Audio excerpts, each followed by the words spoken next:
তো আজকে যে ড্রামাটা নিয়ে আলোচনা হবে সেটা হলো রাইডার্স টু দ্য সি। কে লিখেছে? জে.এম. সিঞ্জ, যার পুরো নাম এডমন্ড জন মিলিংটন সিঞ্জ। ইনি ছিলেন সম্পূর্ণরূপে একজন আইরিশ ড্রামাটিস্ট। তো আমাদের এই যে ড্রামাটা সিলেবাসে রয়েছে সেটা থার্ড সেমিস্টারের জন্য এমসিকিউ হবে এবং ফোর্থ সেমিস্টারের জন্য ডেসক্রিপটিভ টাইপের কোশ্চিন হবে। পরবর্তী যদি পর্ষদ যদি মতামত চেঞ্জ করে তাহলে ডেসক্রিপটিভ টাইপের প্রশ্ন নাও হতে পারে ফোর্থ সেমিস্টারে, শুধুমাত্র থার্ড সেমিস্টারের মধ্যে সীমাবদ্ধ থাকবে। তো কাজেই আমাদের সম্পূর্ণ নাটকটা, এই ড্রামাটা মন দিয়ে বুঝতে হবে, 1 নাম্বার। 2 নম্বর হচ্ছে কোত্থেকে কি এমসিকিউ প্রশ্ন আসবে সেগুলো আমি তো বলে দিব, পাশাপাশি আলাদাভাবে এমসিকিউ গুলো হবে এবং ডেসক্রিপটিভ টাইপের কি কি প্রশ্ন হবে না হবে সেটা পরবর্তীকালে দেখা যাবে। তো তাই আমরা কি করব, এই ড্রামাটা একদিনে সম্পূর্ণ না বুঝে 2-3 দিনে পার্ট পার্ট করে বোঝার চেষ্টা করব, যাতে আমরা ভালো মতন বুঝতে পারি। এবার আসি এই যে প্লে রাইটার অর্থাৎ আমাদের জে.এম. সিঞ্জ, এনার সম্পর্কে একটু জেনে নিই। জে.এম. সিঞ্জ, যার সম্পূর্ণ নাম কি? এডমন্ড জন মিলিংটন সিঞ্জ। ইনি সম্পূর্ণরূপে একজন আইরিশ ড্রামাটিস্ট, বা বলতে পারিস যে আইরিশ ভাষাতে তিনি লেখালেখি করেছেন, সাহিত্য চর্চা করেছেন। ইনি জন্মগ্রহণ করেছেন হচ্ছে 16 এপ্রিল 1871 আয়ারল্যান্ডে এবং মারা গিয়েছেন 24 মার্চ 1909-এ ক্যান্সার রোগে আক্রান্ত হয়ে আয়ারল্যান্ডে। মোটামুটি এতটুকু জানলেই হবে। এবার আসি রাইডার্স টু দ্য সি বলতে তিনি কি বোঝাচ্ছেন। রাইডার্স বলতে কি বোঝায়? রাইডার্স বলতে বোঝায় আরোহী। এই আরোহীটা কি? আরোহী হচ্ছে এখানে অশ্বারোহীদের কথা বলা হচ্ছে, যারা সমুদ্র অভিমুখে যাত্রা করছে। ক্লিয়ার এতটুকু? এখন আসি যে এই ড্রামাটা কবে লেখা হয়েছিল, না লেখা হয়েছিল ইত্যাদি ব্যাপারে। ফার্স্ট এই ড্রামাটা লেখা হয় 1902-তে, পাবলিশড করা হয় 1903-তে এবং ফার্স্ট পারফর্মড করা হয় 1904-এ। স্থানটা কোথায়? স্থানটা হচ্ছে আয়ারল্যান্ডের মোলসওয়ার্থ হলে। ক্লিয়ার? এই আমাদের ড্রামাতে বেশ কিছু ক্যারেক্টার আসবে। আমাদের ড্রামার অন্যতম যে ক্যারেক্টার রয়েছে সেটা হলো এক বৃদ্ধ মহিলা, যিনি আয়ারল্যান্ডের অ্যারেন দ্বীপপুঞ্জে বসবাস করেন, যার নাম ম্যারিয়া। এবার এই ম্যারিয়া কিন্তু টোটাল 8 জন সন্তান ছিল, 8 জন সন্তান। তার মধ্যে 6 জন ছেলে, 2 জন মেয়ে। 6 ছেলের মধ্যে তিনি 6 জনকেই কিন্তু ধাপে ধাপে হারিয়ে ফেলেন, মানে মারাও গিয়েছিল সমুদ্রের জলে ডুবে। ওকে, বেঁচে রয়েছেন হচ্ছে শুধুমাত্র 2 জন তার কন্যা, ডটার। এবার আমাদের এই ড্রামাটা স্টার্ট হচ্ছে আয়ারল্যান্ডের অ্যারেন দ্বীপপুঞ্জের অন্তর্গত এক মৎস্যজীবী পরিবারকে কেন্দ্র করে। তার মানে ফার্স্টে আরেকটা কথা বলে রাখি, এই সিঞ্জ যে লেখালেখিগুলো করতেন সেইগুলো কিন্তু আয়ারল্যান্ডের যে সমস্ত দ্বীপপুঞ্জের অধিবাসী মানুষেরা ছিল তাদের জীবন জীবিকা নির্ভর বিভিন্ন প্রতিচ্ছবি তার লেখাগুলোতে ফুটে ওঠে। ওকে, আমাদের এই যে ড্রামাটা রয়েছে রাইডার্স টু দ্য সি, এই রাইডার্স টু দ্য সি এই ড্রামাটার মধ্যেও আমরা কিন্তু আয়ারল্যান্ডের অ্যারেন দ্বীপপুঞ্জের এক দরিদ্র মৎস্যজীবী পরিবারের যে বিভিন্ন ঘটনাবলী কি ঘটছে না ঘটছে ইত্যাদি কিন্তু নাটকের আকারে প্রকাশিত হয়েছে। এবং আরেকটা ইনফরমেশন দিয়ে রাখি, সিঞ্জ তার ব্যক্তিগত জীবনে বা তার জীবদ্দশায় এই ঘটনাটা কিন্তু সম্পূর্ণরূপে সত্যিকারের শুনেছিলেন এবং যা শুনেছেন তাই আমাদের কাছে নাটক হিসাবে উপস্থাপনা করার চেষ্টা করেছেন। ওকে, তাহলে ফার্স্ট ক্যারেক্টার আমরা কি পেলাম? ম্যারিয়া। ম্যারিয়াকে একজন ওল্ড ওম্যান, যে কি তার 6 ছেলেকেই হারিয়ে ফেলেছিলেন, মানে তার 6 ছেলে মারা গিয়েছে। এছাড়াও ক্যারেক্টারের মধ্যে রয়েছে যে বার্টলি। এই বার্টলি হলো ম্যারিয়ার একমাত্র জীবিত পুত্র, তবে পরবর্তীকালে লাস্টের দিকে আমরা জানবো এই বার্টলিও কিন্তু মারা যাবে। ওকে, এছাড়াও তার 2 কন্যা রয়েছে, ম্যারিয়ার 2 কন্যা রয়েছে, যার নাম হচ্ছে নোরা অ্যান্ড ক্যাথলিন। এবার আসি এই ক্যাথলিন সম্পর্কে।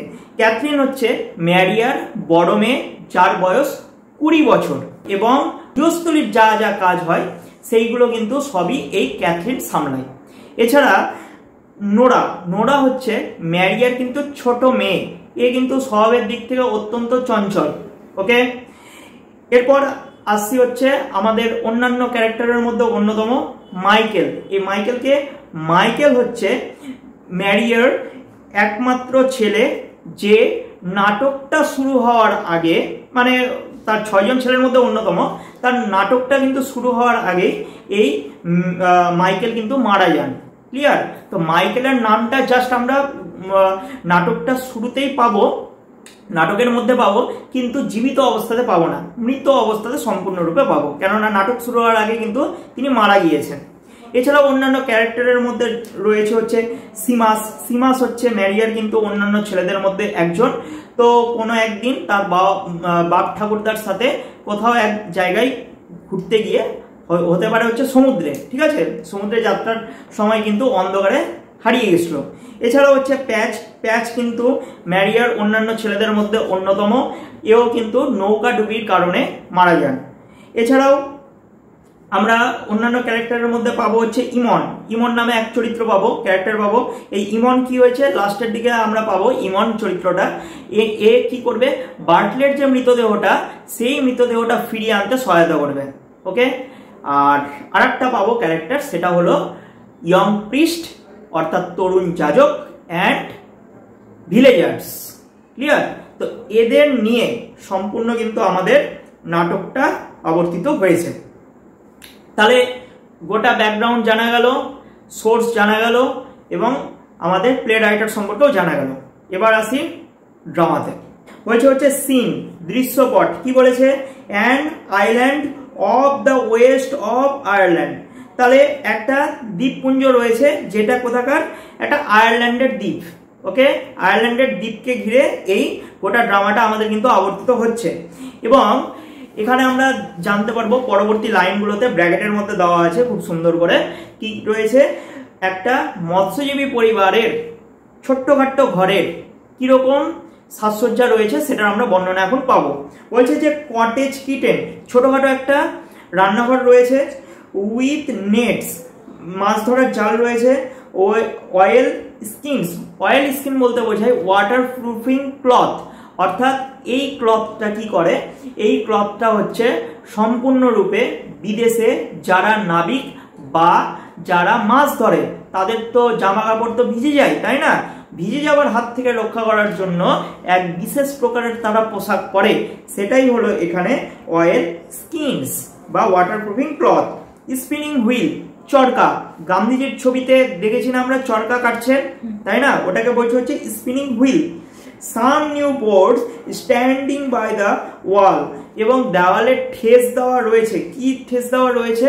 কয়েকটা নতুন তক্তা ঠেস দেওয়া রয়েছে, এটসেট্রা ইত্যাদি। Cathleen, a girl of about 20, ক্যাথলিনের বয়স আমরা পাচ্ছি, কি পাচ্ছি? মাত্র 20 বছরের বয়স। আন্ডারলাইন হবে, এবং আগের লাইনটা একটু আন্ডারলাইন করবে, এই যে some new boards standing by the wall, অর্থাৎ দেওয়ালের ঠেস দিয়ে কি রয়েছে, কিছু বোর্ড রয়েছে, কিছু তক্তা রয়েছে। ক্লিয়ার হলো? তারপর ফিনিশিং নিডিং কেক। আচ্ছা, নিডিং বলতে বোঝায় ফ্যাটানো, কেক ফ্যাটানোটা জাস্ট সে শেষ করেছে। তাহলে আন্ডারলাইন হবে, সে কি শেষ করেছে? কেকটা ফ্যাটাচ্ছিল, ব্যাটার ফ্যাটাই তো, তাই না, বড়া টড়া করার জন্য বা বিভিন্ন জিনিস তৈরি করার জন্য ওটা তো ফ্যাটাচ্ছে। তো and puts you down in the pot oven by the fire, অর্থাৎ সেই আগুনে আর পাশে যে সেকার যে পাত্র রয়েছে সেই পাত্রের মধ্যে সে জাস্ট ঢেলেছে সেইগুলো। তারপর বলেছে যে দেন ওয়াইপস হার হ্যান্ডস, এরপর হাতটা সে মুছেছে, and begins to spin at the wheel, তারপর কি করেছে? তারপর সে চরকাটা কাটতে সে শুরু করেছে। Nora A younger puts her head in that the towed, Nora এক অল্প বয়সী মেয়ে, সে এসে কি করছে? দরজা দিয়ে উকি মেরে দেখছে। ওকে, নোরা ইন লো ভয়েস, হালকা স্বরে নোরা বলছে যে হোয়ার ইজ সি, মানে তার মায়ের কথা বলছে, মা কোথায় রে? ক্যাথরিন বলছে যে সি ইজ লাইং ডাউন, সে সম্ভবত, মানে তার মায়ের কথা বলছে, মা সম্ভবত শুয়ে রয়েছেন। গড হেল্প হার, ঈশ্বর সহায় হোক, অ্যান্ড মে বি স্লিপিং, হয়তোবা তিনি ঘুমোচ্ছেন। ইফ সি ইজ অ্যাবল, যদি তা সম্ভব হয়। তার মানে এখানে আমরা বুঝতে পারছি তার মা বৃদ্ধ অবস্থায় রয়েছে, এবং বৃদ্ধ অবস্থাতে বলে যা যা হয়, ঘরের অন্যান্য কাজ করতে পারে না, সেরকম শুয়ে বসে কাটায়, তার মাও কিন্তু সেরকম শুয়ে বসে কাটাচ্ছে। আর তাছাড়াও কি, তার কিন্তু তার 6 সন্তানকে ইতিমধ্যে হারিয়ে ফেলেছে। ওকে, আমরা জানবো, পরবর্তীকালে জানবো। তো Nora comes in softly, Nora হালকা ভাবে হচ্ছে ঢোকে, মানে আস্তে আস্তে ঘরের মধ্যে ঢোকে। And takes a bundle from under her shawl, shawl বলতে বোঝায় শাল বা চাদর, চাদরের তলা থেকে একটা পুটুলি বের করে, বান্ডল বের করে। ক্লিয়ার, আন্ডারলাইন হবে তাহলে। শালের তলা থেকে হচ্ছে কি বের করে, এ বান্ডল। ক্যাথলিন তখন স্পিনিং দ্য হুইল র্যাপিডলি, চরকা ঘুরিয়ে যাচ্ছিল। সেই সময়কে কি বলছে যে what is it you have, তোর কাছে ওটা কি রে নোরা। নোরা তখন রিপ্লাই দিচ্ছে, the young priest is after bringing them, তরুণ যাজক এইগুলো আমাকে দিয়েছেন। It is a shirt and a plain stocking were got off a drowned man in Donegal. Donegal হচ্ছে একটা জায়গা যেটা আয়ারল্যান্ডেরই একটা দ্বীপকে বোঝাচ্ছে, ডোনেগাল। তো এই ডোনেগালে ডুবন্ত একটি মানুষকে, হ্যাঁ, মানুষের গা থেকে এই জামাটি এবং সাধারণ এই মোজাটি উদ্ধার করে আমাকে দিয়েছে। ক্লিয়ার হলো? তাহলে এই লাইনটা আন্ডারলাইন হবে যে কোথা থেকে মোজা, সাধারণ মোজা এবং শার্টটা সংগ্রহ করা হয়েছে, ডোনেগাল থেকে। বা ডোনেগাল থেকে কি কি সংগ্রহ করা হয়েছে, জাস্ট এটা কিন্তু একটা সন্দেহের, মানে শনাক্ত করার জন্য জাস্ট এটা দিচ্ছে, বুঝতে পারলি? যেমন হয় না যে মার্ডার কোনো কেস ফেস হতে গেলে পরিবারকে হয়তো ডাকে, মৃতদেহ দেখানোর আগে কিছু জিনিস হয়তো শনাক্ত করতে বলে ইত্যাদি। তো এরকম ব্যাপারটা হচ্ছে। Cathleen stopped her wheel with a sudden movement, সেই সময় ক্যাথলিন কি করলো, ক্যাথলিন হচ্ছে ঝট করে তার হুইল, যে চরকাটা যে ঘুরাচ্ছিল সেটা থামিয়ে দিল। অ্যান্ড লিনস আউট টু লিসেন, এরপরে কি বলছে নোরা সেটা শোনার জন্য ঝুঁকে পড়লো। ওকে, তো নোরা তখন রিপ্লাই দিচ্ছে যে we are find out if it is Michael's there. তো আমাদেরকে আগে জানতে হবে এইগুলো মাইকেলটাকে, মাইকেল হচ্ছে তাদের দাদা, মাইকেলের এই পোশাক আশাকগুলো কিনা। সামটাইম হার্টসেলফ হচ্ছে এখানে মাইকেলকে বোঝাচ্ছে। Sometime herself will be down looking by the sea, অর্থাৎ একটা সময় হবে যখন তাদের মা মাইকেলকে খোঁজার জন্য নিচে নেমে যাবে, অর্থাৎ তারা যে জায়গাটা থাকে কিনা সেই জায়গাটা হচ্ছে খানিকটা উঁচু জায়গাতে, ঠিক আছে, সমুদ্র থেকে খানিকটা উঁচু জায়গাতে থাকে, এবং সমুদ্রে যখন যায় তখন উপর থেকে হচ্ছে নিচে নেমে যায়। বুঝতে পারলি? তাহলে মাইকেলের মৃতদেহটা খোঁজার জন্য তার মা সব বশত কি করবে, নিচে নামবে। সেই সময় কি হবে, ক্যাথরিন বলছে যে how would they be Michael's Nora. তো এইগুলো কিভাবে মাইকেলের হতে পারে Nora? How would he go the length of that way to the far north, তার দেহটা ওই সুদূর উত্তর দিক থেকে কিভাবে ভেসে আসতে পারে রে।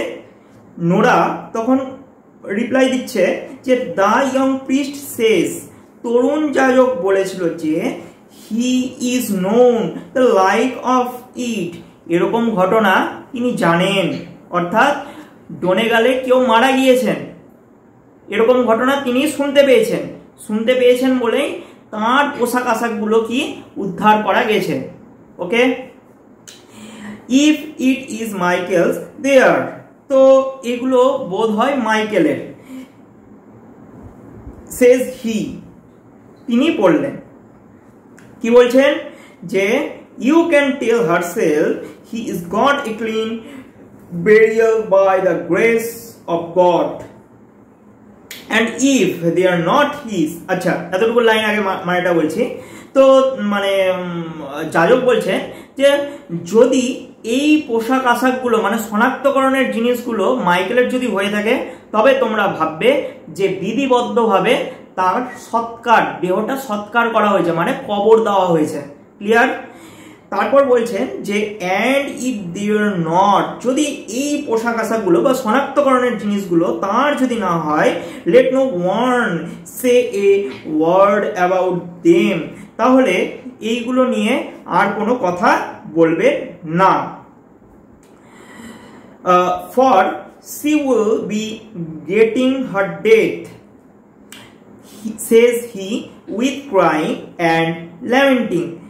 তোমার মা ম্যারিয়াকেও এই কথাগুলো বলবে না যদি এই পোশাক আশাকগুলো তোমার দাদা মাইকেলের যদি না হয়। তবে কি হবে, যদি তোমরা বলে ফেলো তাহলে হয়তোবা তোমার মা কাঁদতে পারে বা বিলাপ করতে পারে। ল্যামেন্টেড মানে হচ্ছে বিলাপ করা বা মরা কান্না কাঁদা, হাওয়া করে কাঁদা ইত্যাদি। তো the door which Nora half closed in blown open by a gust of wind, এরপর একটি দমকা বাতাসে হালকা ভেজানো দরজাটি, মানে হালকা করে লাগানো ছিল দরজাটি, সেটা একটা দমকা বাতাস দিয়েছে, সেটা কি হলো হাট করে খুলে গেল। ওকে, ওই রকম অবস্থাতে ক্যাথলিন কি করছে, লুকিং আউট অ্যাংসিয়াসলি, বাইরে উদ্বিগ্নভাবে একটু দেখার চেষ্টা করছে। তারপর বলছে যে did you ask him would he stop Bartley going this day with the horses to the Galway fair. আচ্ছা, বার্টলি কি ওই গলওয়েতে যে মেলাটি যে বসবে সেখানে কি ঘোড়া বিক্রি করতে কি বারণ কি করবি না তুই? মানে বার্টলিকে, এখানে বার্টলি হচ্ছে তাদের একমাত্র জীবিত দাদা, এখনো পর্যন্ত রয়েছে। ঠিক আছে, এ কি করবে, এ ঠিক করেছে যে ঘোড়া বিক্রি করতে যাবে গলওয়ে নামক একটা জায়গাতে। ঠিক আছে, গলওয়ে মেলাতে কি করবে, ঘোড়া বিক্রি করতে যাবে। আন্ডারলাইন কর এখানে। নোরা তখন রিপ্লাই দিচ্ছে, I would not stop him says he. He হচ্ছে এখানে যাজক, ইয়ং প্রিস্টের কথা বলছে। তো I would not stop him, Nora তখন বলছে যে না, আমি বাধা দেওয়ার মতন অত সাহস নেই, আমি ওকে বাধা টাধা দিতে পারবো না। সেজ হি, যাজক বলেছিলেন, কি বলছেন যে but let you not be afraid, তোমরা ভয় পেও না। হার্টসেলফ হচ্ছে এখানে কে, ম্যারিয়ার কথা বলছে, তার মায়ের কথা বলছে। Herself does be saying prayers half through the night. আচ্ছা, প্রেয়ার্স মানে প্রার্থনা করা, হাফ থ্রু দ্য নাইট হচ্ছে অর্ধরাত অবধি। তার মা ম্যারিয়া কি করবে, অর্ধেক রাত অবধি প্রার্থনা করবে তার ছেলের জন্য। অ্যান্ড দ্য অলমাইটি গড, এবং সর্বশক্তিমান ঈশ্বর কি করবে, on not leave her destitute মানে নিঃস্ব করে দেওয়া। তো সর্বশক্তিমান ঈশ্বর কোনোভাবেই তাকে দেখবে নিঃস্ব করে দিবে না, মানে তার যে একমাত্র জীবিত যে ছেলে রয়েছে তাকে কিন্তু কেড়ে নিবে না, এটা আশ্বাস দেওয়ার চেষ্টা করছে। ক্লিয়ার? আচ্ছা, ডেস্টিটিউট মানে কি, নিঃস্ব করে দেওয়া। তো শেষ হি, এরপরে তিনি আরো বললেন, কি বলছেন, উইথ নো সন লিভিং, যদিও বা তার কোনো জীবিত সন্তান নেই। ক্লিয়ার? ক্যাথলিন এরপর রিপ্লাই দিচ্ছে যে is the sea bad by the white rocks Nora. আচ্ছা, ওই যে সাদা যে পাথরের চাইগুলো রয়েছে সেইগুলো সমুদ্রের ধারে এতটা অশুভ কেন রে, মানে উত্তাল ঢেউ সেখানে উঠেছে কেন রে, নোরা এটা জিজ্ঞাসা করছে। নোরা তখন বলছে যে মিডলিং ব্যাড, তো এইগুলো কি মাঝারি ধরনের খারাপ। গড হেল্প আস, মানে কিছু একটা অশুভ সংকেত তারা পাচ্ছে, বুঝতে পারলি? তো বলছে যে এটা খুব একটা আমাদের পক্ষে জরুরি কিছু নয়, কেননা কি বলছে যে গড হেল্প আস, ঈশ্বর আমাদেরকে সহায় রয়েছেন। ওই যে বলছে যে ইয়ং প্রিস্ট তাদেরকে আশ্বাস দিয়েছে ঈশ্বর সহায় হোক, তাই তো? তো তারপর বলছে যে there is a great roaring in the west, তার মানে কি পশ্চিমের সাগরের যে ঢেউগুলো সেগুলো ফুসছে। ঠিক আছে, অর্থাৎ সেখানে হচ্ছে ঝড়ঝঞ্ঝার আবির্ভাব ঘটেছে, তাই সেখানকার বাতাস এবং সমুদ্রের ঢেউটা কি উত্তাল হয়ে উঠেছে। and it will be getting when the tides turn to the wind, তো এটা সব থেকে খারাপ আবহাওয়ায় পৌঁছাবে। কখন পৌঁছাবে? যখন জোয়ার হওয়ার সময় উদয় হবে। ঠিক আছে, কারণ জোয়ারের সময় কি হয়, জোয়ারের সময় হচ্ছে জলের পরিমাণটা বেড়ে যায় সমুদ্রে, তাই তো? সমুদ্র উত্তাল হয়ে ওঠে। She goes over to the table with the bundle, shall I open it now. তো সে কি করলো, নোরা কি করলো, তখন নোরা তার পুটুলিটা নিয়ে টেবিলের কাছে যায় এবং বলে আমি কি এটা তাহলে এখন খুলবো রে ক্যাথলিন। তখন ক্যাথলিন জবাব দিচ্ছে মেবি সিড, অর্থাৎ সি উড, ঠিক আছে, maybe seed wake up on আস, অর্থাৎ আমার মা ম্যারিয়া হয়তোবা সেই সময়ে জেগে উঠবে। তো and come in before we had done. তো তিনি কি করবেন, তিনি আমাদের এই যে কাজটা করার আগেই তিনি সেখানে এসে উপস্থিত হবেন। বোঝা গেছে? কামিং টু দ্য টেবিল, টেবিলের কাছে এসে it is a long time will be, তো আমাদের এটাতে সময় লাগবে। And the two of us crying, তারপরে আমরা দুজনেই কেঁদে হয়তো ফেলবো। স্বাভাবিকভাবেই যে একটা ভাইয়ের যে মৃতদেহটা শনাক্ত করার যে সরঞ্জাম সেটা কি চোখে পড়বে, তারা হয়তো বুঝতে পারবে, কিন্তু সেই মুহূর্তে তারা হয়তো নিজের মনের দুঃখটা না চেপে রাখতে পেরে হয়তো কেঁদে ফেলবে। তাহলে কি হবে, মায়ের কাছে ধরা পড়ে যাবে ব্যাপারটা।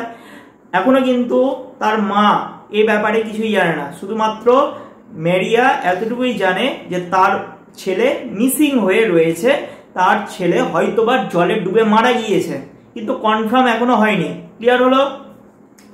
এরপর বলেছে যে Nora goes to the inner door and listen, এরপরে দরজার ভিতরে কি হলো, কান পেতে শুনে Nora. She is moving about on the bed, ও কি করছে, তার মা কি করছে, বিছানায় নড়াচড়া শুরু করে দিয়েছে, মানে হচ্ছে জাস্ট ওঠার চেষ্টা করছে, শুয়েছিল ওঠার চেষ্টা করছে। তো she will be coming in a minute, সে কিছু মুহূর্তের মধ্যেই, কয়েক মিনিটের মধ্যে আমাদের সামনে উপস্থিত হবে আমাদের মা। এটা সন্দেহ প্রকাশ করেছে। কে সন্দেহ প্রকাশ করেছে? এখানে নোরা। ক্যাথলিন তখন জবাব দিচ্ছে যে গিভ মি দ্য ল্যাডার, আমাকে মইটা দে তো একটু, and I will put them up in the turf loft. Turf loft বলতে বোঝায় উঁচু মাচা, যেখানে খড় বা শুকনো ঘাস জাতীয় কিছু থাকে, যেরকম আমাদের সানসেট গুলো হয়, তাই তো, ওই রকম টাইপের একটা জিনিস এখানে টার্ফ লফট বলছে। তো আমাকে একটু মইটা দিত, যে আমি এই যে বান্ডিলগুলো, এই বান্ডিলগুলো ওই শুকনো যে খড়কুটো যে মাচার উপর যে রয়েছে সেখানে আমরা রেখে দিব।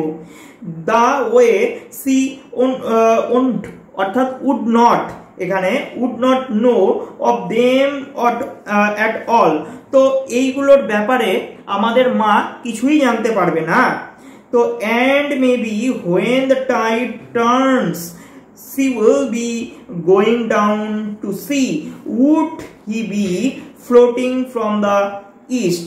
এরপরে আমাদের মা ম্যারিয়া হয়তোবা কি হবে, জোয়ার যখন আসবে তখন পূর্ব দিক থেকে মাইকেলের মৃতদেহটা ভেসে আসছে কিনা সেটার জন্য নিচে নেমে যাবে। বোঝা গেছে? এখনো কিন্তু মাইকেলের মৃতদেহটা পাওয়া যায়নি, ম্যারিয়া কিন্তু কিছুই এ ব্যাপারে জানে না।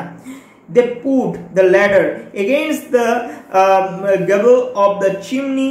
Gable of the chimney বলতে বোঝায় ঠেস দিয়ে রাখা। হ্যাঁ, চিমনির সামনে সেই ল্যাডার অর্থাৎ মইটি তারা ঠেস দিয়ে রাখলো। ক্যাথলিন গোজ আপ, ক্যাথলিন এরপরে গেল a few steps, and few steps অর্থাৎ ওই যে মইটা যে ঠেস দিয়ে রেখেছে কিনা মইয়ের কিছু ধাপ তারা উঠার চেষ্টা করলো। সে কি করলো, and hides the bundle in the turf loft, সেই মাচার মধ্যে সেই বান্ডিলটা তারপর সে কি করলো, লুকিয়ে রাখলো। ওই সময় কি ঘটেছে দেখ, Maurya comes from the inner room, ঘরের ভিতর থেকে ম্যারিয়া সেই সময় এসে উপস্থিত হলো। ভাগ্যিস রেখে দিয়েছে চোখের আড়াল করে। তারপর দেখ ম্যারিয়া বলছে looking up at Cathleen and speaking querulously. Querulously বলতে বোঝায় যে অসন্তুষ্ট ভাবে। তো অসন্তুষ্ট ভাবে ম্যারিয়া তখন বলছে যে কি বলছে, যে is not it turf enough you have for this day and evening, অর্থাৎ আজকের দিনের মতন সন্ধ্যা অবধি যে খড়কুটোগুলো রাখা রয়েছে রান্না করার জন্য বা ব্যবহার করার জন্য, সেটা কি যথেষ্ট নয় রে? আসলে এই কথাটা বলার অর্থ কি, কোনো জিনিস নষ্ট করতে যাচ্ছে না, কেননা তাদের পরিবারের পুরুষ মানুষ বলে কেউ নেই, তাই শুধুমাত্র বার্টলি বেঁচে রয়েছে, তাদের একমাত্র ভাই, দাদা বা ম্যারিয়ার কি পুত্র, ঠিক আছে, এ বেঁচে রয়েছে। তো যাতে হচ্ছে অভাবের সংসারে কোনো জিনিস অপচয় যাতে না হয় সেটারও কিন্তু খেয়াল এখানে ম্যারিয়া রাখছে। ওই জন্যই বলছে যে বাড়তি জিনিস কেন নষ্ট করতে যাবো, তাই না, যা রয়েছে সেটাই তো যথেষ্ট। ক্যাথরিন এরপর জবাব দিচ্ছে যে there is a cake baking at the fire for a short space, throwing down the turf, and Bertley will want it when the tide turns if he goes to Connemara. আচ্ছা, কন্নেমারা হচ্ছে একটা জায়গার নাম। মানেটা কি? মানেটা হচ্ছে এই সবে মাত্র ক্যাথরিন কি করেছে, ক্যাথরিন হচ্ছে জাস্ট কেকটা সেকতে দিয়েছে, সেকতে দিয়েছে আগুনে। ওই সময় জ্বালানির দিকে সেই কিছু জিনিস ছুড়ে দিয়ে বলছে যে যখন জোয়ার আসবে তখন বার্টলির এটা কিন্তু কন্নেমারাতে যাওয়ার ক্ষেত্রে পথে লাগবে। অর্থাৎ কন্নেমারা হচ্ছে এখান থেকে বেশ খানিকটা দূর, বোঝা যাচ্ছে পথে হয়তো খিদা পেতে পারে বার্টলের, এবং বার্টলের যখন খিদা হবে তখন হচ্ছে এই কেকটা কাজে লাগবে। বোঝা গেছে? বোঝা গেছে? তো তারপর বলছে যে Nora peaks up the turf হচ্ছে এখানে জ্বালানি বললাম, তো Nora peaks up the turf, তো সেই জ্বালানিটা হচ্ছে নোরা তুলে নিল, and puts it round the pot oven. এরপরে কি করলো, সেকার যে পাত্রটা রয়েছে সেই সেকার পাত্রের চারপাশে সেটা ছড়িয়ে দিল সে। ম্যারিয়া তখন কি করছে, Maurya sitting down on a stool at the fire. এরপরে আগুনের কাছে ম্যারিয়া একটা টুলের উপর বসে রইল। হি would not go this day with the wind rising from the south and west. দক্ষিণ আর পশ্চিম দিক থেকে বাতাস সেই সময়ে উঠেছে। He would not go this day. সে বোধ হয়, মানে বার্টলি বোধ হয় আজকে যাবে না, কেননা আবহাওয়া খারাপ, এটা সন্দেহ প্রকাশ করেছে ম্যারিয়া, হয়তো তার ছেলে আজকে যাবে না। দেখিস কাকে কথাগুলো বলছে, নোরা অ্যান্ড ক্যাথরিনকে কথাগুলো বলছে। For the young priest will stop him surely. দেখবি সেই তরুণ যাজক হতে পারে এই বার্টলিকে আটকাবে, মানে বাধা দিবে, যেতে দিবে না। নোরা বলছে যে he will not stop him mother, মা সে দেখবা যে ও মানে না কথা শোনার একটা ছেলে, মানে ও হচ্ছে বাধা টাধা এগুলো কিছু মানবে না, সে যাবেই, থামবে না। And I had Imon, Simon and Stephen Fitty and Columson saying he would go. Underline হবে, তাহলে কিছু প্রতিবেশীর নাম আমরা পাচ্ছি। কি কি পাচ্ছি? ইমন পাচ্ছি, সাইমন পাচ্ছি, স্টিফেন ফিটি পাচ্ছি, আর কি পাচ্ছি? কলামসন। এরা কি করছে? এরা আলোচনা করছিল যে বার্টলি আজকে যাবেই। ম্যারিয়া, where is he itself হচ্ছে এখানে বার্টলের কথা বলছে। তো বার্টলে বলছে যে বার্টলে কোথায় রে? নোরা বলছে যে he went down to see would there be another boat sailing in the week. ওই কি বলছে যে ও এ সপ্তাহে জাহাজ ছাড়ার কোনো ব্যাপার আছে কিনা সে জানতে গিয়েছে, দেখতে গিয়েছে। কোথায় দেখতে গিয়েছে? অর্থাৎ নিচে নেমেছে। আমি বললাম একটু আগে তাদের যে জায়গাটা রয়েছে সেটা হচ্ছে সমুদ্র থেকে একটু উঁচুতে, তাই তো? তা সে কি করেছে, বার্টলে কি করেছে, কোনো জাহাজ আসবে কিনা সমুদ্রের তীরে বা তাদের এরিয়াতে সেটার খোঁজ নেওয়ার জন্য সে নিচে নেমে গেছে। ওকে, অর্থাৎ সে আজকে যাবেই যেমন করেই হোক। And I am thinking it would not be long till he is here now, for the tides turning at the green head. আচ্ছা, গ্রিন হেড বলতে এখানে বোঝাচ্ছে কোনো ল্যান্ডমার্ক তাদের, বুঝলি? গ্রিন হেড হচ্ছে এখানে কোনো সম্ভবত landmark.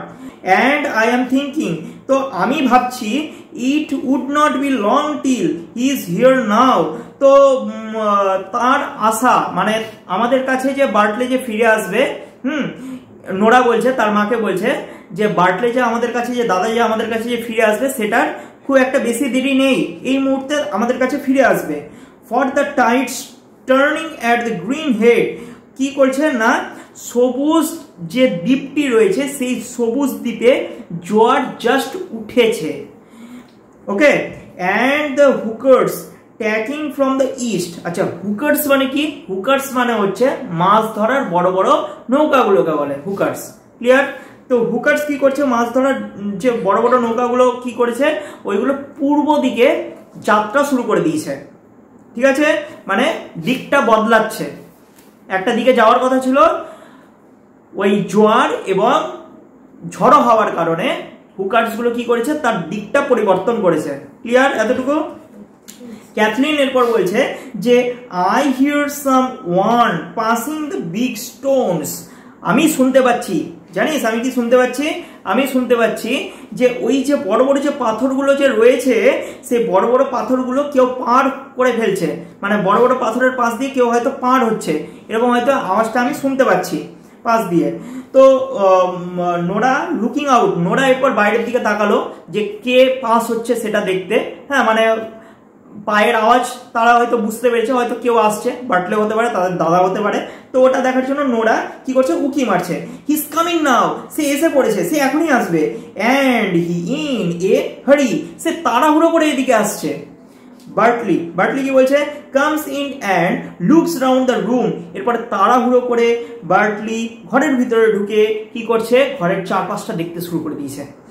Speaking sadly and quietly, এরপরে বিষণ্ণ এবং শান্তভাবে বলছে, where is the bit of new rope, ওই সেই দড়ির নতুন ছোট্ট টুকরোটি কোথায় রে? ক্যাথলিনকে বলছে কথাটা, ওয়াজ বট ইন কন্যামারা, যেটা কন্যামারা থেকে কেনা হয়েছিল। আন্ডারলাইন হবে তাহলে, নতুন দড়ির টুকরোটা কোথা থেকে কেনা হয়েছিল এবং এই দড়ির টুকরোটা কোথায় রয়েছে, কাকে বলছে? বাটলে ক্যাথলিন, তার বোন ক্যাথলিনকে বলছে, এবং কন্যামারা থেকে এটা কিনেছে। কন্যামারা কি? কন্যামারা হচ্ছে একটা জায়গার নাম। ক্লিয়ার? ক্যাথলিন তখন জবাব দিচ্ছে কামিং ডাউন, নিচে নেমে এসে, মানে ক্যাথলিন তো সেই ল্যাডারের উপরে ছিল, সেটা থেকে নেমে এসে উত্তর দিচ্ছে। কি বলছে যে give it to him Nora, ওটা আমাকে দে নোরা, ওটা আমাকে দে। তো বাটলে বলছে it is on a nail by the white board, সাদা তক্তাগুলোর পাশে একটা পেরেকের উপর সেই দড়িটি রাখা রয়েছে। তাহলে আন্ডারলাইন হবে, দড়িটি কোথায় রাখা রয়েছে? সাদা তক্তাগুলোর উপর পাশে যে একটা পেরেক রয়েছে সেটার উপর রয়েছে, অর্থাৎ it's on a nail by the white boards. তাহলে হোয়াইট বোর্ডস বলতে কি বোঝায়? সাদা তক্তা বোঝায়। ক্লিয়ার এতটুকু? I Hang it up this morning, তো আমি এটা সকালে তুলে রেখেছি। ক্যাথলিন বলছে এই দড়িটা হচ্ছে নিচে পড়েছিল, দড়িটা হচ্ছে সেই আংটার সাথে আমি সকালবেলা তুলে রেখেছি। কেন তুলে রেখেছে? বলছে যে for the pig with the black feet was eating it, ওই যে কালো পাওয়ালা যে শুকরগুলা রয়েছে, শুয়োরটা যে রয়েছে সেটা চিবিয়ে খেয়ে নিবে বলে, মানে দড়িটা নষ্ট করে দিবে বলে। ঠিক আছে, আন্ডারলাইন হবে। তাহলে কার হাত থেকে রক্ষা করার জন্য ক্যাথলিন দড়িটাকে বাঁচিয়েছিল। কি হবে এখানে? The pig. ওকে, তাহলে পিগটা কিরকম দেখতে? পিগ হচ্ছে ব্ল্যাক ফিট, কালো পাওয়ালা শুয়োর। নোরা গিভিং হিম এ রোপ, নোরা এরপর সেই রোপ অর্থাৎ দড়িটা তাকে দিল, দিয়ে বলছে is that it Bartley, Bartley এটাই তো? ম্যারিয়া তখন এই জিনিসগুলো তাদের ভাই বোনদের মধ্যে এই কথাবার্তাগুলো শুনে তখন বলছে, দেখ you would do right to leave that rope Bartley hanging by the boards, Bartley takes the rope. এরপরে ম্যারিয়া বলছে বার্টলিকে, কি বলছে? বার্টলিকে বলছে যে এই দড়িটা নিস না, ওটা হচ্ছে ঝুলতেই দে বার্টলি। হ্যাঁ, কিন্তু কোনো কথা না শুনেই বার্টলি সেই দড়িটা নিয়ে নেয়। It will be wanting in this place, ওটা লাগবে বিশেষ প্রয়োজনে। আই অ্যাম টেলিং ইউ, আমি তোকে বলছি, if Michael is washed up tomorrow morning or the next morning or any morning in the week for it's a deep grave will make him by the grace of God. Grace মানে কবর দেওয়া, তার মানে মাইকেলের মৃতদেহটা যদি আগামীকাল বা 2 দিন পর বা 3 দিন পরও যদি ফিরে আসে, তবে তাকে কবর দেওয়ার কাজে হ্যাঁ কি লাগবে, দড়িটা কিন্তু কাজে লাগবে, বোঝা গেছে। বার্টলি এরপর বলছে beginning to work with the rope, তো দড়িটা নিয়ে হচ্ছে কি করেছে বার্টলি, কাজকর্ম কিন্তু শুরু করে দিয়েছে। আই হ্যাভ নো হল্টার, আচ্ছা এখানে হল্টার মানে কি, হল্টার মানে হচ্ছে পশুকে নিয়ন্ত্রণ করার জন্য এক বিশেষ প্রকারের দড়ি, যে দড়িটা কি হয়, যে দড়িটা ওই যে ঘোড়ার মুখে যে লাগানো থাকে না লাগামটা, ওই লাগামটা হচ্ছে এখানে হল্টার বলছে। তো I have no halter the way I can ride down on the mare, mare হচ্ছে ঘটকি, ঠিক আছে, হর্সের জেন্ডার ফর্ম কি হয়, মেয়ার হয়, মেয়ার হচ্ছে এখানে ঘটকি। তাহলে কি হচ্ছে যে আমি ওই যে লাগামটা দিব, কি করব, লাগামটা দিয়ে ঘটকি বা ঘোড়ার পিঠে সোয়ার হব, মানে ঘোড়ার পিঠে আমি চড়বো, ঠিক আছে, তার জন্য কি লাগবে, সেই দড়িটা কিন্তু আমার কাজে লাগবে। And I must go now quickly, এবং আমাকে খুব তাড়াতাড়ি যেতে হবে। This is the one boat going for 2 weeks, তো আগামী 2 সপ্তাহ অর বিয়ন্ড ইট বা তারও বেশি সময় নিয়ে, and the fair will B a good fare for horse's I hard them saying below, অর্থাৎ 2 সপ্তাহ লাগতে পারে বা তারও বেশি সময় লাগতে পারে, আমি যাব সেই মেলাতে যাব এবং ঘোড়ার যে ন্যায্য দামটা হবে সেটা আমি নিয়েই ফিরবো, ক্লিয়ার। অর্থাৎ ঘোড়াটা সে বিক্রি করার জন্য কি হচ্ছে বার্টলে উদ্যত হয়ে পড়েছে, ওকে। ম্যারিয়া তখন রিপ্লাই দিচ্ছে কথাটা শুনে, it is a hard thing they will be saying below if the body is washed up and there's no man in it to make the coffin, তোর এই কথাটা শুনে, তোর এই আচরণটা শুনে নিচে থাকা লোকেরা খারাপ ভাববে। কেন খারাপ ভাববে, যদি হঠাৎ করে মাইকেলের মৃতদেহটা ফিরে পাওয়া যায় এবং কফিন দেওয়ার মতন কোনো পুরুষ মানুষই ঘরের মধ্যে না থাকে, এর জন্য, বোঝা গেছে। And I after giving a big price for the finest white boards would find in Connemara, অর্থাৎ আমি তো কন্নেমারা থেকে কি করেছি, সাদা তক্তাগুলো চড়া দামে কিনেছি, আন্ডারলাইন হবে, তার মানে কি মাইকেলের মৃতদেহটা কবর দেওয়ার জন্য, কফিন তৈরি করার জন্য ম্যারিয়া কান্নেমেরার বাজার থেকে অনেক দাম দিয়ে কাঠের তক্তাগুলো কিনে এনেছে, ক্লিয়ার। তার মানে কতটা মানসিক যন্ত্রণা সহ্য করতে পারলে একটা মা তার সন্তানের মৃতদেহের কথা ভেবে এই কথাগুলো বলে, ভাবতে পারছিস। এরপর বলছে she looked round at the boards, এরপরে সে তক্তাগুলোর দিকে তাকায়। তখন বার্টলে বলছে, কি বলছে যে how would it be washed up, কিভাবে ভেসে আসবে তার দেহটা। And we after looking each day for 9 days, যাকে মানে মাইকেলের মৃতদেহকে তারা 9 দিন ধরে কিন্তু অপেক্ষা করে রয়েছে, যে আসবে আসবে করে, এখানে আন্ডারলাইন হবে, কয়দিন ধরে অপেক্ষা করে রয়েছে, 9 দিন ধরে তারা অপেক্ষা করে রয়েছে মাইকেলের মৃতদেহটা জলে হয়তো ভেসে আসবে, ঠিক আছে। সমুদ্রে কিন্তু কিছু নেয় না, ঠিক আছে, সমুদ্রে কিন্তু ফিরিয়ে দেয়, ওই জন্য ভাবছে যে জলে, জোয়ারের জলে তার মৃতদেহটা ফিরে আসবে, সে যেখানেই থাকুক না কেন, ক্লিয়ার। তো বলছে যে and a strong wind blowing a while back from the West and south, পশ্চিম এবং দক্ষিণ দিক থেকে তো জোরালো বাতাস উঠেছে, সেই হাওয়ার দাপটে তো ফিরে আসতে পারে তার মৃতদেহটা, তাই তো, সে তো অপেক্ষা করে তারা ছিল কিন্তু আসেনি। তার মানে কি মাইকেলের মৃতদেহটা বার্টলে ভেবেই রেখেছে হয়তো বা ফিরে পাবে না, আশাহত হয়ে পড়েছে এখানে, ক্লিয়ার।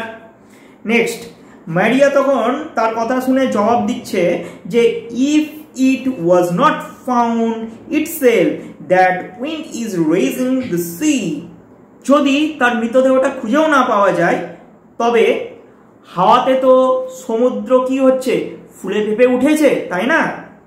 অ্যান্ড দেয়ার ওয়াজ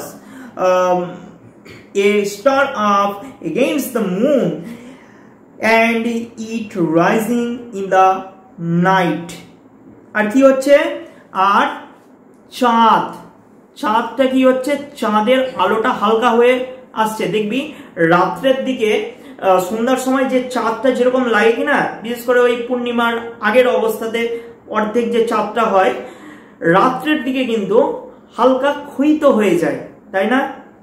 দেখেছিস, খেয়াল করেছিস? কোনোদিনও খেয়াল করবি, বিশেষ করে মাঝরাতের দিকে বা ওই ভোর ভোর হওয়ার সময় চাঁদটা কি হয়, সেই অবস্থা কিন্তু আর থাকে না, হালকা ভাবে ক্ষীণ হয়ে যায়, ছোট হয়ে যায়। তো ওরকম হচ্ছে চাঁদটা কি হয়েছে, চাঁদটা হচ্ছে ছোট হয়ে গিয়েছে। আর কি হচ্ছে, রাত্রিবেলা যে চাঁদটা উঠেছিল সেই চাঁদটা ছোট হয়ে গেছে। এখানে ম্যারিয়া কিছু অশুভ সংকেতের আভাস পাচ্ছে। ওকে, তারপর ইফ ইট ওয়াজ 100 হর্সেস, তো অশুভ সংকেত পাওয়ার পর বলছে যে if it was 100 horses or 1000 horses you had itself, what is the price of 1000 horses against a son where there is one son only? তুমি যদি কি করছে না, তুমি যদি 100 হর্সেস মানে 100টা ঘোড়া বা 1000টা ঘোড়াও বিক্রি করে যেটা পাবে, সেই অর্থটা আমার কি কাজে লাগতে পারে? যদি ন্যায্য মূল্যটা সব ছেলেদের মধ্যে সমানভাবে ভাগ করে না দিতে পারি, অর্থাৎ আমার তো কোনো ছেলেই নয়, তাই না? অত অর্থ দিয়ে আমার কি হবে? এত তাড়াহুড়া কিসে তোমার এই ঘোড়াটা বিক্রি করবে বলে? ম্যারিয়া গাল দিচ্ছে তার ছেলেকে, বার্টলিকে, কিন্তু বার্টলি কোনো কথাই তার মায়ের শুনছে না, অবাধ্য সন্তান এক কথায়। ক্লিয়ার? এবার বার্টলি কি বলছে, যে বার্টলি কি করছে দেখ, working at the halter to Cathleen. তখন ক্যাথলিনকে বলছে যে ওই যে লাগামটা যে রয়েছে, হ্যাঁ, বা দড়িটা যে রয়েছে, সেই দড়িটা নিয়ে কাজ করতে করতে ক্যাথলিনকে বলছে, কি বলছে, let you go down each day and see the shop are not jumping in on the ride. ভালো মতন বুঝবি তো। সেই সময় বার্টলে ক্যাথলিনকে বলছে যে আমার মা তো প্রত্যেক দিন নিচে নেমে যাবে, সেই মুহূর্তে তুই দেখবি যাতে কি হচ্ছে, যে রাই খেতে যেন, মানে রাই হচ্ছে এখানে শস্য, রাই, জব, ভুট্টা এগুলো হচ্ছে শস্য, তো রাই খেতে ভেড়াগুলো যাতে লাফালাফি না করে, আন্ডারলাইন হবে এখানে, বুঝে গেছে? তাহলে রাইটা কি রে? রাইটা হচ্ছে একটা শস্য, যেটা আমাদের এখানে ইউজ করা হয় না, অন্যান্য সাইডে কিন্তু ওই আটার সাথে মিশিয়ে তারা রুটি টুটি করে খায় রাই। তো অ্যান্ড ইফ দ্য জবার বলতে বোঝায় পশুর ব্যবসায়ী, তো অ্যান্ড ইফ দ্য জবার comes you can sell the pig with the black feet if there is a good price going। তার মানে কি, যদি পশুর ব্যবসায়ীটাকে পাওয়া যায় তবে কি করবি, তবে ন্যায্য দাম দিয়ে সেই শুয়োরটাকে বিক্রি করে দিবি। কোন শুয়োরের কথা এখানে বলছে? পিগ মানে হচ্ছে শুয়োর, ভেড়া না এখানে, ঠিক আছে? পিগ মানে হচ্ছে শুয়োর। কোন শুয়োরের কথা বলছে? সে ওই যে কালো পাওয়ালা সেই শুয়োরটাকে বলছে। ওকে, যে শুয়োরটা বদমাশি করে কি দড়ি খাওয়ার চেষ্টা করছিল। তারপর ম্যারিয়া বলছে যে how would the like of her get a good price for a pig. Cathleen কিভাবে এই বন্য শুয়োরটার দাম পাবে, ন্যায্য দাম পাবে? কারণ ক্যাথলিন কি, ক্যাথলিন হচ্ছে ঘরদোর সামলাই, সে তো ব্যবসা বাট্টার কিছু বোঝে না, তাই না? সে তো ঠকে যেতে পারে ব্যাপারটা নিয়ে। তো বার্টলি তখন ক্যাথলিনকে বলছে, ক্যাথলিনকে বলছে if the west wind holds, যদি পশ্চিমী বাতাস কি হয়, বাধা দেওয়ার চেষ্টা করে, with the last bit of the moon, চাঁদ যদি ক্ষীণ হয়ে যায় বা চাঁদ যদি ছোট হয়ে যায়, let you and Nora get up মানে কালেক্ট করা, তাহলে তুমি এবং নোরা এরা দুজন মিলে কি করবে, কালেক্ট করবে। কি কালেক্ট করবে বলছে, যে উইড ইনাফ, উইড হচ্ছে আগাছা বোঝায়, weed enough for another cock for the kelp হচ্ছে সার, হ্যাঁ, সার হচ্ছে সেই অক্স না, সার হচ্ছে ওই যে জমিতে যে দেয় সেই সারের কথা বলছে। তার মানে সমুদ্রের আগাছাটা পচিয়ে বা বিশেষ প্রসেস করে রায়ের জমিতে হয়তো ব্যবহার করবে কিছু একটা সার প্রস্তুতির কথা এখানে বলছে। Clear? It is its heart set will be from this day with no one in it but one man to work. তাহলে কি এখন এই কঠিন পরিস্থিতিতে আমাদের সাহায্য করার মতন একজন কিন্তু পুরুষ মানুষও থাকলো না। বোঝা গেছে? কথাটা কে বলছে দুঃখ করে? কে বলছে? বার্টলে বলছে। কেন বলছে? কারণ বার্টলে তো তার পরিবারকে ছেড়ে চলে যাচ্ছে, তাই তো? তাই ঘরদোর সামলানোর সমস্ত কিছু করার দায়িত্ব, যা যা ছেলেদের কাজ সেইগুলো করতে কাকে নির্দেশ করছে? তার বোনদের নির্দেশ করছে।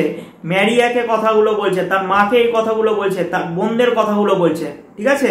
তার অনুপস্থিতিতে যেন কোনো কাজ অক্ষুণ্ণ না থাকে। Clear? Maurya it's hard set will be surely. সত্যি আমরা এক কঠিন পরিস্থিতির শিকার হয়েছি। The day you were drowned with rest, তো যেদিন অন্যান্যদের মতন তুইও মারা যাবি ডুবে। কিরকম দেখ, মা হয়ে কথা বলছে, দেখ। হ্যাঁ, সেই সময় কি আমরাও কঠিন পরিস্থিতির সম্মুখীন হব। কেননা ম্যারিয়া তার আগের 5 সন্তানকে হারিয়ে ফেলেছে অলরেডি, তার স্বামীকেও হারিয়ে ফেলেছে অলরেডি, সেই সমুদ্রে ডুবে গেছে বলে। ওকে, বেঁচে রয়েছে বার্টলের প্রতি একটা দয়া প্রদর্শন করে, বা মায়ের মন তো গালিগালাজ করতে করতে বলছে তুইও দেখবি ওই সেই জলে ডুবে মারা যাবি তো দাদার মতন। তখন কি হবে? আমার কিন্তু কঠিন পরিস্থিতির শিকার হব আমি নিজে। ঠিক আছে? What way will I live, তাহলে আমি কিভাবে বাঁচবো বলতো দেখি। And the girls with me, এই দুই তোর বোনদের নিয়ে। And I an old woman looking for the grave, কিভাবে তোর কবরের স্থান আমি খুঁজবো বলতো দেখি এই বৃদ্ধ বয়সে। তার মানে কতটা মনকষ্ট হলে, কতটা একটা মানে মৃতদেহের শোক যন্ত্রণা এগুলো মনে নিয়ে একটা মহিলা তার সন্তানকে এই কথাগুলো বলতে পারে। ঠিক আছে? খুব কষ্টের কথা, তবুও বলছে সরাসরি, কোনো কিছু লুকোয়নি এক্ষেত্রে। এবার Bartley lays down the halter, তো বার্টলি কি করলো? দড়িটা নামিয়ে রাখলো। এই কথাটা শুনে takes off his old coat, পুরনো তার কোটটি পরলো। And puts on the newer one of the same flannel, একই রকমের পশমি কাপড়ের এক পোশাক, সেটাও কি করলো? সেটাও সে নিয়ে নিল, যেটা নতুন ছিল। এবার কি করছে দেখ, বার্টলি টু নোরা, বার্টলি নোরাকে তখন বলছে যে is she coming to the pier, নৌকাটি ঠিক পাড়ে এসেছে কিনা দেখ তো রে। অর্থাৎ সে তো কোনো একটা নৌকা করে যাবে, তাই না? বাড়িতে আর তো থাকবে না, তো নৌকাটা এসেছে কিনা সেটা কি বলছে? নোরা তার বোনকে বলছে যে দেখতো একটু নৌকাটা ওই পাড়ে ভিড়েছে কিনা। নোরা লুকিং আউট, নোরা তখন হচ্ছে বাইরের দিকে তাকালো, বাইরের দিকে তাকিয়ে বলছে she is passing the green head and letting fall her sails. নৌকাটি কি করছে? তাদের যে ল্যান্ডমার্ক গ্রিন হেড, সেই গ্রিন হেডের পাশ কাটিয়ে চলে গিয়েছে, এবং নৌকার যে পালগুলো, সেই নৌকার পালগুলো অলরেডি নেমে গেছে, অর্থাৎ নামিয়ে দিয়েছে। তার মানে কি? তীরে ফিরতে শুরু করেছে। Clear? Bartley getting his parts and tobacco, underline হবে। তাহলে এখানে বার্টলি কি নিচ্ছে? বার্টলি তার হচ্ছে টাকা পয়সার যে থলিটা, পার্টস, সেটা নিচ্ছে, এবং কি নিচ্ছে? তামাক নিচ্ছে। দেখ, মায়ের সামনে তামাক নিচ্ছে, আর এখানে যদি হতো মেয়ের তক্তা বানিয়ে দিত, তামাক খাবি। I will have half an hour to go down and you will see me coming again in 2 days, অর্থাৎ এর মানেটা বুঝবি। এর মানেটা হচ্ছে বলছে যে I will have half an hour, নিচে নেমে হচ্ছে আমার কি লাগবে, আধ ঘন্টা লাগবে। হাফ এন আওয়ার হচ্ছে এখানে আধ ঘন্টা লাগবে।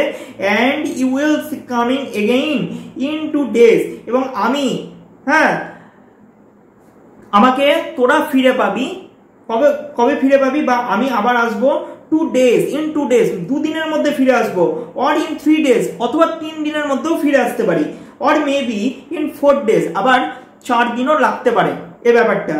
if the wind is bad, যদি আবহাওয়া কি খারাপ থাকে, বোঝা গেছে। ম্যারিয়া তখন হচ্ছে কি করছে দেখ, turning round to the fire, সে আগুনের দিকে ফিরে, অ্যান্ড পুটিং হার শাল, তার শালটা কি করছে নিয়ে, ওভার হার হেড, তার মাথার মধ্যে কি করছে জড়িয়ে দিচ্ছে, বোঝা গেছে। মানে ম্যারিয়া কি করলো, শালটা তুলে মাথার মধ্যে এইভাবে পাগড়ির মতন জড়িয়ে নিয়ে তখন বলছে যে is not it a hard and cruel man or not hear a word from and old woman and she holding him from the sea. তখন ম্যারিয়া বার্টলিকে উদ্দেশ্য করে তার মেয়েদের বলছে যে কেমন তোর দাদা রে, আমার মতন বৃদ্ধ মহিলার একটা কথাও শুনে না, হ্যাঁ, আমি কি তাকে সমুদ্রে যাওয়ার জন্য বাধা দিচ্ছি? আসলে তিনি কিন্তু বাধা দিচ্ছেন না, অবশ্যই যাবে। কেন? কারণ ওই যে বললাম, ওই যে তারা যে জায়গাটার মধ্যে যে রয়েছে সেটা কি মৎস্যজীবীর পরিবার, তাই না? এবার মৎস্যজীবী হওয়ার কারণে কি হয়, পরিবারের সমস্ত ঘরের পুরুষ মানুষেরা সমুদ্রে কিন্তু পেশার জন্য যেতে হবে, বাধা কিন্তু দিচ্ছেন না, এখানে জাস্ট একটা দিচ্ছেন, ওই নিরাপদে যাতে বেঁচে যদি থাকে সেটার একটা আশ্বাস দিচ্ছেন, যাতে হ্যাঁ অবশ্যই যাবি, সেখানে যাবি, বলে না আমাদের মায়েরা বলে না, হ্যাঁ সেখানে অবশ্যই যাবি, কিছুদিন থেমে যা, পরিস্থিতি ঠিকঠাক হোক, অবশ্যই যাবি, সময় হোক ওই রকম। তার মানে এই যে সময় হওয়ার যে ব্যাপারটা, সেটার জন্য অপেক্ষা করতে বলেছে। কিন্তু বাটলে তো কোনো কথা শুনবে না, সে তাড়াহুড়া লাগিয়ে দিয়েছে ঘোড়াটাকে বিক্রি করবে বলে। ওকে, বুঝতে পারলি ব্যাপারটা? Cathleen it's the life of a young man to be going on the sea. Cathleen তার মাকে বলছে, ম্যারিয়াকে বলছে, মা দেখো পুরুষ মানুষের কিন্তু এটাই জীবন, সমুদ্রে যাবে বলে, ঠিক আছে। And who would listen to man and old woman with one thing and she saying it over। আর এই বুড়ির একই কথা, খ্যাচখ্যাচানি কথা, কেই বা শুনতে পছন্দ করে বলো তো? সত্যি কানের কাছে যদি একটা জিনিস নিয়ে কেউ যদি এত খ্যাচামেচি করে, শুনতে কি ভালো লাগে? কারোই কিন্তু ভালো লাগে না, তাই না? আমরা কিন্তু কথাগুলো এড়িয়ে যাওয়ার চেষ্টা করি। এক্ষেত্রে বার্টলিও কথাগুলো এড়িয়ে যাওয়ার চেষ্টা করেছে, কিন্তু পরিস্থিতি আরো ভয়াবহ হবে, আমরা লাস্টের দিকে জানবো। ওকে, এরপর এই জন্য কি মায়েদের কথা কিন্তু শুনতে হয়, অবশ্যই শোনাটা উচিত, বড়দের কথা এই জন্য শোনাটা উচিত। তো বাটলে টেকিং দ্য হল্টার, তো লাগামটা তুলে নিল। I must go now quickly, আমি এক্ষুনি যাব, তাড়াতাড়ি যাব। বাটলি তখন বলছে আই উইল রাইট ডাউন, আমি সবার হব, আমি চড়বো, কি চড়বো? On the red mare, underline হবে, লাল রঙের ঘোটকের উপর আমি চড়বো, এক্ষুনি চড়বো, আমার অপেক্ষা করতে পারছি না। And the grey pony ran behind me, underline হবে, এবং আমার পিছনে ছুটবে, কি ছুটবে? টাট্টু ঘোড়া, পনি মানে হচ্ছে টাট্টু ঘোড়া পিছন ছুটবে। The blessing of God on you, ভগবান তোমাদের মঙ্গল করুক। তার মানে পরিবারের মঙ্গল কামনা করে বার্টলি কি করছে?